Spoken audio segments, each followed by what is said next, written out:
سلامونه او نیکی هیلې ګرانو کتونکو په خیر راغلی پښتو کوکینګ ته. نن به موږ تاسو ته د سټرابري یعنی د ځمکې د توتانو د آیسکریمو چل درښکاره کوو چې د دې نه آیسکریم څنګه جوړیږي. نو ویډیو در سره وګورئ او د خپلو ملګرو سره یې شریکه کړئ.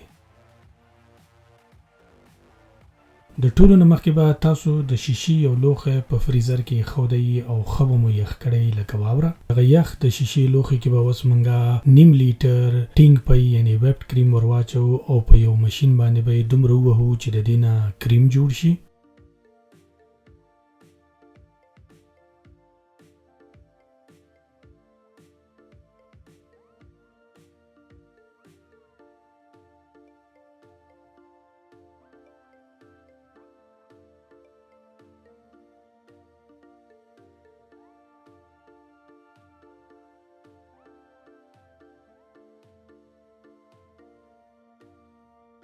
کله چې دومره سخت شول یعنی کریم جوړ شول دا به لرې کړو او سیده به یې فریج یعنی یخچال کې کیږدو. د دې دپاره به اوس زموږ پکار وي 500 ګرامه واوره شوې د ځمکې توتان یعنی سټرابري. دا به یو جوسر ته ور واچو. د دې په سر باندې به نیمه پیاله کنډنس ملک چې ویډیو یې زموږ په پاڼه باندې هم په فیسبوک کې شته دی او هم په یوټیوب کې، نو دغه به پې ور واچو.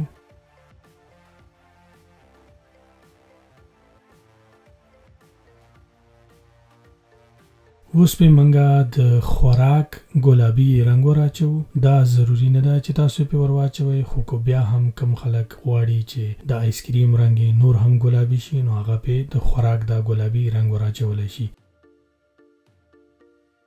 نو اوس به یې په جوسر کې دومره تاو کړو لکه څنګه چې منګه عام جوس جوړو.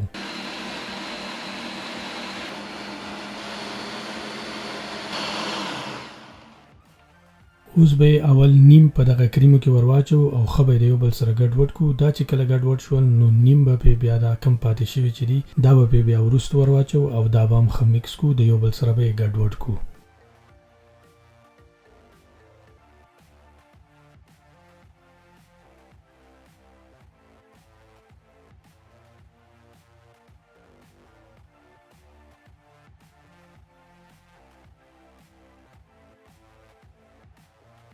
په سر باندې به یو 3-4 قاشوغې نور هم کنډنس ملک واچو. خلک به سوال کوي چې موږ پکې چینی ولې نه ده اچولې. نو په کنډنس ملک کې خپله چینی یعنی بوره وي او دا ښه پوره خواږه وي.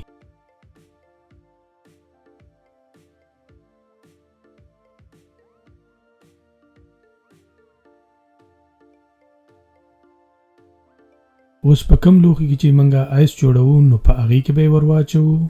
دا به اوس فریزر ته ځي او د دې په سر باندې دا پلاستیک د دې دپاره ور اچو چې د بره نه دا واوره نه شي او آیس پاتې شي آیسکریم.